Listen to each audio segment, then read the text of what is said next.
Old Porcelain Factory, porcelain and premium glass.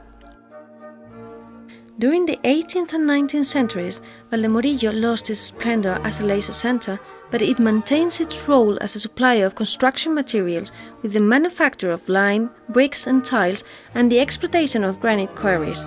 It is known that, among others, San Francisco the Great from Madrid and the castle of Villaviciosa de Odón were built with them. In the middle of the 19th century, the town revived and joined the industrial society with the opening of Falcó and Callejo's fine crockery factories opening, thanks to the discovery of a kaolin deposit and its proximity to the capital.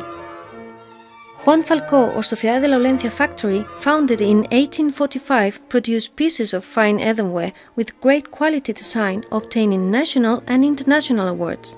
Its work was greatly appreciated even by the royal family, who commissioned dinnerware for Alfonso XII and Alfonso XIII.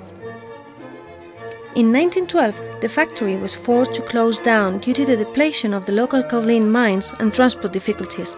That had to be done by road, carried probably in basket by wagons or transported by horses to, at least, El Escorial. Both circumstances made their products uncompetitive in a market that had been liberalized since imported tinaware was much cheaper.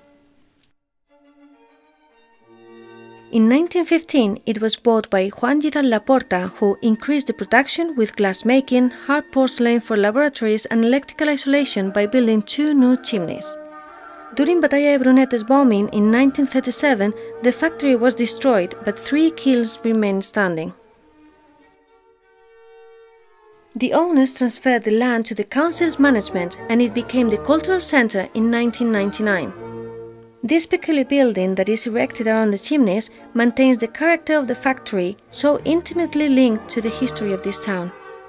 This can be appreciated not only in the original design of the building, which embraces the furnaces, but also in the ceramic construction materials mostly used. Nowadays, it is the cultural center of Valdemorillo, which counts with an auditorium, an exhibition hall, classrooms and workshops where many cultural activities for enjoyment of neighbors and visitors take place.